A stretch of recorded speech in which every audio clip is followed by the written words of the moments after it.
overly covered people. Usually the Quran. Religion, I suppose. Most people think of terrorism when they hear it, but... Prejudice? Well, you obviously think of like the burqa and everything like that first. In passing, I don't have any friends who are Muslim. I've grown up with Muslim friends pretty much my entire life. Yeah. Yes. No.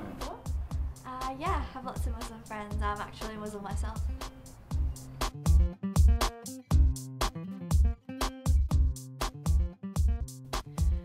Year-old Elmee is a member of the Islamic faith.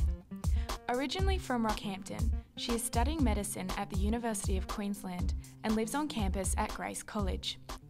Like most Muslim girls, Elmee wears a headscarf, prays, and tries to live her life by the rules of the Quran. Well, tell me, what does the Quran say about how a good Muslim girl should behave? I think the Quran just has some basic rules, like the girl has to be modest, you have to dress modestly, act modestly, that sort of thing. And as I said, it has basic rules like you're not supposed to drink or have sex before marriage. Okay, well how strictly would you say that you adhere to these expectations? I believe myself to be a very social person, so I think I tend to bend the rules a bit.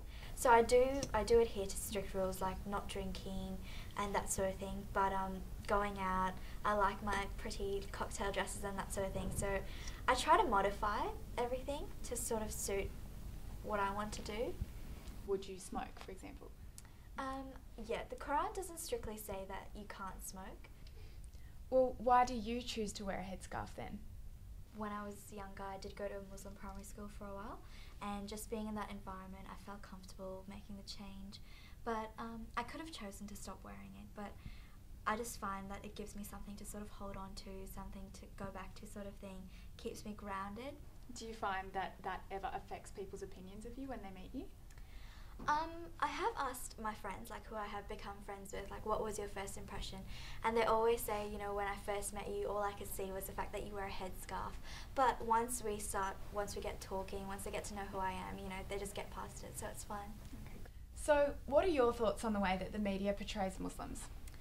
I personally think that the portrayal of Muslims in the media is a bit unfair. Like, I find myself sometimes being carried away by their portrayals. Like, I may be sort of convinced, like, you know, sometimes when I think of Muslims, I think of, like, you know, ladies like covered like up to there and men in the long clothes, and it's really not like that. So I think the media can really sway what people think.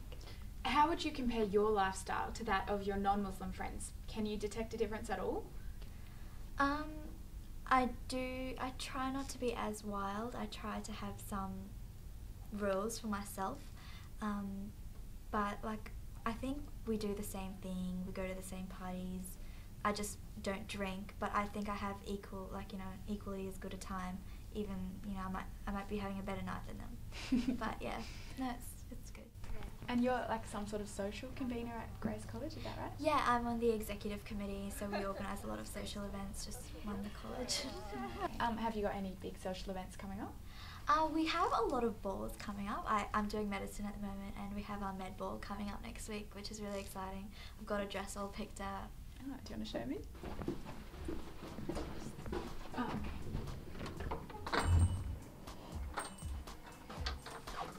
Oh, wow. Yeah. So this is my dress. That's so nice. And what are you going to wear in your hair? My friend is actually making me a headscarf, and she's going to decorate it with pearls and stuff, so it'll be really nice. Okay. So borrowing this one. Elmee is a prime example of how being a member of the Islamic faith does not in any way alienate you from Australian society. Elmee is no different from any other 19-year-old girl.